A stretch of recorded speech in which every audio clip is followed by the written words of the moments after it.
एरसमा थाना अंतर्गत एरसमा असरणा रास्ता मद दुकान रास्तार आज सकाल 11टा समय पड़ता युवक सन्देहजनक मृत्यु कर बड़बेलारे ग्रामवासी पक्षर एरसमा थाना आगे धारणा दिया। सूचनायोग्य थाना अंतर्गत जिराइल पंचायतर बड़बेलारे ग्रामर कुलमणि साहू पुओ रंजन साहू बयस 42 वर्ष सबुदिन पर एरसमा बजार ओल्डिंग दुकान को ओल्डिंग मिस्त्री भाव में काम करने आसी मात्र 11टा समय से बिल भितर मरी पड़ा लोक देखा पाई। खबर प्रचारित पर रंजन परिवार ग्रामवासी घटनास्थल में पहुंची लोकों अपेक्षा करते। पुलिस आत्मीयों मध्य जुक्तितर्क होबार रंजन शव एरसमा मेडिकल रखी धारणा देते ग्रामवासी। पर रंजन शव को एरसमा थाना आगे रखी न्याय पाइबा शताधिक व्यक्ति धारणा बसी। खबर पाई तीर्तोल एसडीपीओ चिन्मय पहुंची धारणाकारी को बुझाइबा सहित स्थानीय किछि मुख्य व्यक्ति सहित कथा होइथिले। घटनार निरपेक्ष तदंत एवं दोषी को दंड मिलिबा कहिबा परे लोक माने धारणार उठिथिले। अभिजीत साहब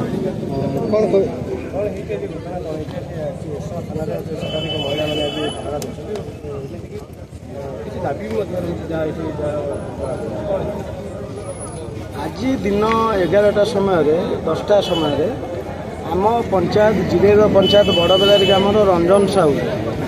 से देउली न्यू कॉलोनी परे परे जस्ट सरिया परे परे रास्ता कड़े मरिकी पड़ार आम देखा पाइलु खबर पाइलु। आम आसा पूर्व पुलिस भी से पहुँचला पुलिस तो गाड़ी आइडेंटिफाई कला आम समस्ते आसी पहुँचलु स्त्री हार्ट पेसेंट तेणु सडन खबर न झील को भुवनेश्वर रखेलु जी पाठ पढ़ुला ए समय भितर पाखापाखि 3टा बाजिगला 3टा बेले एफआईआर देखी स्त्री नहीं दबा जा बेले से उपस्थित था जड़े सब इन्स्पेक्टर जी गणनायक सार सी आम पंचायत जी पूर्वतन सरपंच भाई मृत व्यक्तिर भाई और मत आम मान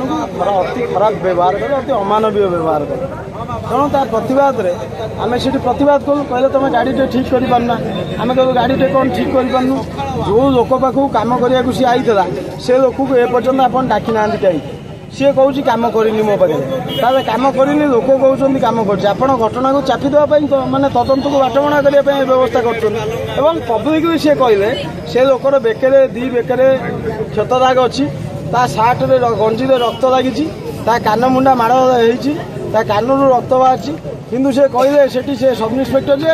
एटी कंकड़ा कामुड़ी खंडिया कर पब्लिक जो कथार आमको कहले तुम कि ना तुम गाड़ीटे ठीक कर पारना तुम कौन बड़ बड़ कथा कह तेणु आम सबू कांदेकरी एरसमा मेडिकल को पाखापाखि 1.5 किलोमीटर बाट आणिक आसलु एरसमा मेडिकल डाक्तर चेकअप करने आम से धारणार बसिलु। आमर प्रथम दाबी था ए घटनार तदंत निरपेक्ष भाव में हो एवं जे तदंत पूर्व जो ऑफिसर साधारण मनीष को अमानवीय व्यवहार कर गोटे जड़े मृत व्यक्तिर संपर्क को अमानवीय व्यवहार कर बदली कर ना तदंत फेयर हेनी कारण ये विरुद्ध प्रथम अभियोग नु एरसमा थाना विरुद्ध कूड़ कूड़ अभियोग है शुण पुलिस तदंत कले जना पड़ो आम कहवा ठीक हेनी किंतु घटना संपूर्ण सन्देह को एड़े दि जाई न पारे घटना सन्देहजनक घटनार तदंत आवश्यक घटनार तृणमूल स्तर निरपेक्ष तदंत आवश्यक जदि भारत वर्षर पुलिस प्रकृत तदंत कर देश गोटाए चप्पल भी चोरी हेनी तेणु पुलिस प्रकृत तदंत करवा दरकार एवं आम जो दाबी करूँ आम मेडिकल धारणा बसलु जिते मेडिकल ऑफिसर आमको रिक्वेस्ट कले एटी स्वास्थ्य सेवा प्रभावित होपण मैंने एठू टे गले भल हाँ आम थाना सम्मुखें बसिलु एसडीपीओ सार आसिले एसडीपीओ सार आसवा पर एसपी सार आम सहित कथा आमको प्रतिश्रुति देले खूब कम समय भितर आपण को समस्त घटनार सत्यासत्य तदंत हम दोषी पुलिस अधिकारी विरुद्ध कार्यानुष्ठान ग्रहण कर तेणु आम ए धारणा को प्रत्याहृत करूँ जदि ए घटना न हुए संपुक्त दोषी पुलिस कर्मचारी थाना बदली न हुंती तार एरसमा लोक राजनैतिक भाव में बहुत सचेतन लोक एटी पुणी आंदोलन हम एमतिया ऑफिसर लोक पोक माछी भाया व्यवहार करुवा ऑफिसर मालिक मान चाकर होकर मालिक मान चाकर भाया व्यवहार करुवा ऑफिसर एरसमा रही ना रही पारे एरसमा राजनीति सचोट राजनीति विजय हम एवं अपारग पुलिस अफसर मैंने एठू जी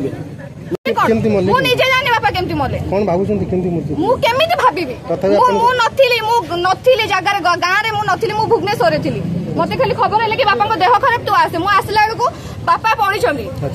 कोठी पड़थिले जाइकी से कोठी बिलो पाखरे पड़िथिले जो पटे हम घर बाट नुह सही पटे पड़िछन्ती किंतु जहा पाखो काम करबा को जाइथिले से कहउछन्ती कि बापा घर को जाइछन्ती बोली। अच्छा कहा पाखर काम करे विकास तार एठी दुकान अछि होल्डिंग दुकान अछि आ विवाह मंडप भी अछि ता घरटा एठो बेसी दूर नहीं। अच्छा एठी ता दुकान अछि। अच्छा से कहउछन्ती कि तो बापा कुआडे वाला मु जानी आपण निजे कोंतु सकाळे जणे काम करबा को जिवो संध्यारे पैसा आनिबो अधारु से मजूरिया कुआडे गला मालिक खबर रखिबो कि नाही कि खाली टारे पैसा दबो। मो बापा 8टा बेले 7टा रे आसिला 9टा रे कुआडे गला सी जानिनी तू संध्या बेले मन को पैसा देई थांतु कि तू देई थांतु कि तू भी तो बुझिया दरकार से 9टा बेले कुआडे गला कहू जे मु जानिनी सी जानि मो बापा कुआडे गला किंतु ता गाड़ी ता मो बापा रो गाड़ी ता दुकान रे थुआ हेची मु कोन बुझिबी मु भुवनेश्वर आसिली एई सब हेची आ परे मु कोन बुझिबी तो वर्तमान थाना समय बसि काहे की बसिची मोर केही नांती मु ही बड़ मो मां हार्ट पेशेंट मो सानो भाई भौणी मु थाना आगे एथि पई बसची कि गां लोक मुडा कि एथि पई बसेची से जो से इडियट जिए मो बापा को ये करची ताकू एथि कि डाकी के आनतु सब पचरा पचरी करंतु थाना रे रखंतु ताकू नुहा कि ता पाखरे पैसा अछि पैसा बांटी देइची बोली ता कथा सुना जाउ से काई सेठी चुपे कि बसची से गोटे मालिक आपण गोटे मालिक आपण जेते बेले आपण गोटे मजूरी आपण को ये लेबरटे मरि जाई आपण देखिया एटलीस्ट न दियंतु पैसा देखिया को आसीबे कि नाही केमिति मला बोली। अच्छा थोड़ी से आसीची एपर्यंत से एठी के आसीची तो मु एठो कोन बुझिबी। एरसमरो तन्मय कुमार सिटिंग का रिपोर्ट नायवती टीवी।